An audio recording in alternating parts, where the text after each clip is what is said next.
ভারতের উত্তরপ্রদেশ রাজ্যের ৭ জেলায় অভিযান চালিয়ে মুসলমানদের ২৮০টি ধর্মীয় স্থাপনা ধ্বংস করা হয়েছে। রাজ্য প্রশাসন থেকে দেওয়া এক বিবৃতিতে উল্লেখ করা হয়েছে, এসব ধর্মীয় স্থাপনাগুলো ছিল অবৈধ। যে জেলাগুলোতে অভিযান চালানো হয়েছে সেগুলো হলো মহারাজগঞ্জ, সিদ্ধার্থনগর, বলরামপুর, শ্রাবস্তি, বাহরাইচ, লখিমপুর খেরি এবং পিলভিট।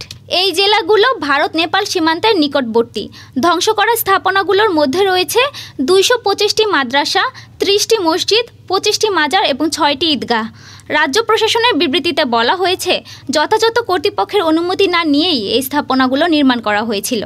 গত ২২ এপ্রিল ভারতের জম্মু কাশ্মীর রাজ্যের অনন্তনাগ জেলার পেহেলগামের বৈশরণ উপত্যকায় হামলা চালিয়ে ২৬ জন পর্যটককে স্বয়ংক্রিয় রাইফেল দিয়ে হত্যা করে একদল সন্ত্রাসী। নিহত এই পর্যটকদের সবাই পুরুষ এবং অধিকাংশই হিন্দু। এই ঘটনার কয়েক ঘন্টা পর দায় স্বীকার করে বিবৃতি দেয় দ্য রেজিস্ট্যান্স ফ্রন্ট নামের একটি সন্ত্রাসী গোষ্ঠী। প্রাথমিক তদন্তে জানা গেছে, পাকিস্তান নিয়ন্ত্রিত কাশ্মীর ভিত্তিক জঙ্গি গোষ্ঠী লস্কর-ই-তৈয়বার একটি শাখা এই টিআরএফ।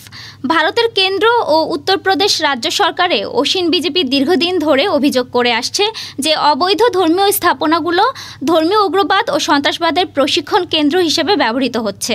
ডেস্ক রিপোর্ট, আজ বার্তা।